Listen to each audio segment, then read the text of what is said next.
If I had the chance to relive an unforgettable moment, the one that stands out would be that evening when I connected with Henry, my son's closest friend.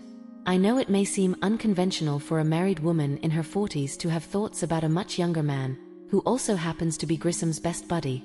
But it wasn't just a fantasy, it actually happened during a private moment we shared. You may judge me now, yet once I share my story, you'll understand why I'd love to revisit that experience. When Jiffin, my son, went off to college, he quickly made new companions. This came as no surprise, given his sociable nature and the freedom his father and I have always provided for him to enjoy healthy activities with his peers, whether it's video games, barbecues, swimming, or simply spending time together as young men. The familiar home has been a favorite gathering spot for his close-knit group over the years. As time passed, they started meeting in various places, but when resources are limited, energy is low, or there's no better plan, they always come back to this beloved sanctuary to unwind and enjoy each other's company. His friends often express envy, remarking on the permissive nature of his parents, with some even considering them like a second set of parental figures due to the substantial time spent in this welcoming abode. Others wish they could experience the same level of freedom that Jiffin is granted, but regardless, the house is usually bustling with a vibrant presence of young adults. In the past, there was a need to closely monitor their activities, ensuring they were fed and steered clear of any trouble. But now that they have all matured, the parental role has evolved to one of providing space and occasional check-ins.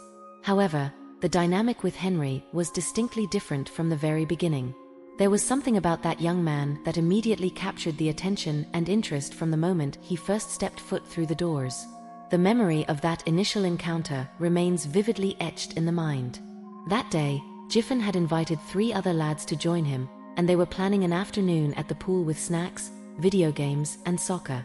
I already knew the other 3, but I had never met Henry, who also attends law school with us.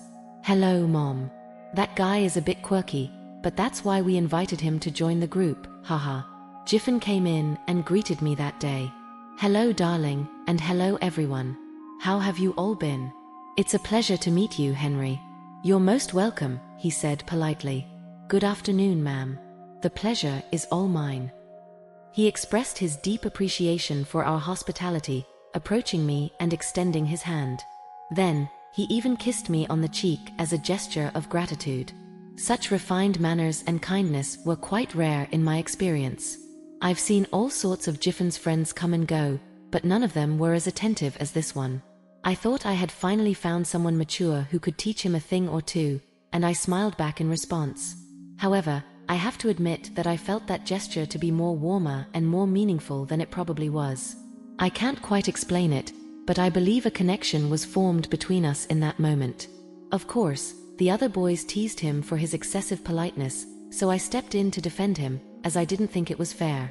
"The rest of you could take a cue from Henry, you're all grown up now." He smiled at me when I said this. After that day, Henry started coming home more often, whether to study or unwind, and I found myself always looking forward to our brief encounters. The next time we spoke, I was in the kitchen making tea when he walked in. "Oh, excuse me, ma'am, I just wanted a glass of water." Jiffin said I could help myself. Henry said, embarrassed. "Of course, yes, Henry. Jiffin is a little absent-minded. He has to learn to treat visitors better. I will be happy to serve it to you, and please don't call me ma'am. I don't look that old, do I? I told you." "Not at all, you look great." He blushed again and said, "It's not about you, Tommy Jennifer, and I thank you for the compliment," I said, handing him the glass of water. That moment, I sensed a certain charm in the boy's demeanor. His kindness somehow instilled a sense of trust within me. "Thank you, Jennifer," he uttered. A brief silence followed as he sipped his drink. Then he remarked, "I'm sure you hear this often, but you're an incredible mother. Jiffin is truly blessed." "Thank you, that's very kind. How are your parents?" I asked for. "I live alone in this city. They're in Connecticut. I came here to study, and I really miss that feeling of being at home," he shared. "That's why I spend so much time here. I don't enjoy being alone too much," he continued. "You're always welcome," I assured him. Jiffin might have mentioned that I'm passionate about decorating. Perhaps one day, I could help you add a more homely touch to your apartment, if you'd like. His face lit up. Would you really do that for me? I'd love that. This place is incredible. I'll give you my address, and you can stop by over the weekend. Absolutely, I'd be delighted to have you over this Saturday. However, I must ask that you keep this visit between us, as Jiffin prefers I don't socialize with his acquaintances. I understand, but I'm happy to make time for you during my open schedule. Let's keep this our little secret, shall we? I asked him. Don't worry, I don't think he'll like the idea very much either. It will be our secret. Thanks again, he said, put down the glass and went to Jiffin's room. The weekend arrived and I went to the address that Henry had given me. I knocked on the door and he immediately appeared. Apparently, he had just gotten out of the shower because he was only wearing a towel. I couldn't help but let my eyes wander to his magnificent beauty. He usually dressed in several layers, so I never realized he was in such good shape. Oh, sorry, Henry. If you want, I can come back another time. I told him, embarrassed. No, please come in. Forgive me because I received you like this. I already knew you would come. I started to tidy up a little and time flew by. But when I heard you knock on the door, I didn't want to make you wait. I will change and come back. Please take a seat or you can take a look around the place while I come back, he said, with an embarrassed smile that made me very tender. When Henry smiled, a couple of dimples appeared on his cheeks and that was really attractive to me. Oak, I will wait for you. I answered him and he left for what I assumed was his room. He would confirm it later. I took a look at the place. It was quite sober, maybe too grey for my taste. It only took me a moment to realize that it could be much cozier with new curtains, another rug, some plants and cushions. Then he returned.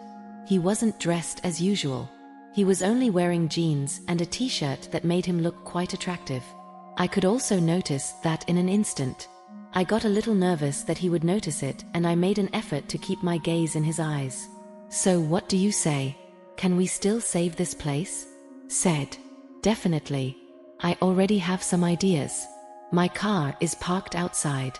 I have brought some things that could be useful. Can you help me bring them? I asked for. Of course, right away. He answered and headed to the car as I asked.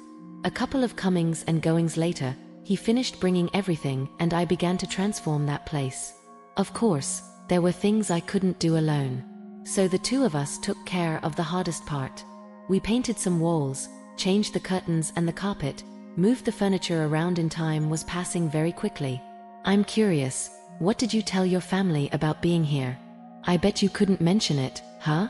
No need to worry, I understand. On weekends, we're all like independent individuals. Everyone makes their own plans, and we rarely see each other. I told him, laughing, and he joined in my laughter. Oh, is that so? But don't you do activities with your spouse? He seemed quite intrigued by that. While he's out playing golf, I prefer going to the movies or the theater. So I end up spending a lot of time on my own. I see, that's a shame. It must be really enjoyable to go to the movies or the theater with you. If you ask me, golf is one of the most boring things imaginable, he said, and we both laughed again. Thank you. Maybe I'll invite you to join me next time I go, I replied, and I'd love that. I hope you do, he answered with a smile, and those charming dimples of his were visible again. There was a brief moment of silence. The place already looked quite different, but some details were still missing. As we were redecorating his room, we decided to take a break and have something to eat and drink. Sitting on the floor, we continued our conversation as the paint dried completely. Hesitantly, I asked if he had a girlfriend, unsure of how he might respond. He looked into my eyes and smiled, saying he didn't have one at the moment. It had been a year since his last relationship, but he felt ready to get involved with someone again. Curious, I inquired about the kind of person he had in mind. Gentle, intelligent, beautiful, and creative, he described. Sounds like you're talking about me, I joked, laughing to make it clear I was simply joking. It doesn't have to be a joke, if we both want it to be, he replied, moving a bit closer. The atmosphere suddenly changed, becoming much warmer, as if an electric current filled the air. I couldn't quite explain it, perhaps the fresh paint's aroma had affected us. But in that moment, I felt a strong urge to take a chance and do something daring. Absolutely, I'm captivated by the prospect. It's a resounding yes from me. I'm more than eager to explore this further. Let's dive in and make this happen. As I gazed back at him, I closed my eyes, and Henry captivated me with visions of the starry sky. The thrill of takeoff and touchdown made that one of the most memorable experiences of my life. If you've ever flown, you know the exhilarating mix of fear and excitement when the plane ascends or nears the ground. That's exactly what I felt with Henry. I had no idea he was so skilled, but as soon as I recovered, I eagerly asked him to repeat his performance. Being quite demanding, I was pleased that the young man surpassed my expectations. Or perhaps it was simply because I wanted him so desperately.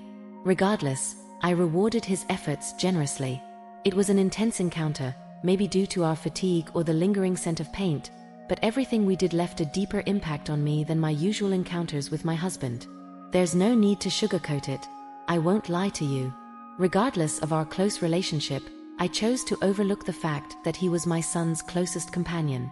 Once the chaos subsided and feelings stabilized, we agreed to reconcile the matter. It was crucial that no one in my household learned of the incident, yet we eagerly wished to revisit the experience. Thank you, dear guys. Did you enjoy this story? Let us know in the comments what you liked about it. And if you're new here, consider subscribing to our Great Stories channel for more awesome content like this. Don't forget to hit that like button and ring the bell so you don't miss out on more interesting stories. We'll catch you in the next one. See you soon.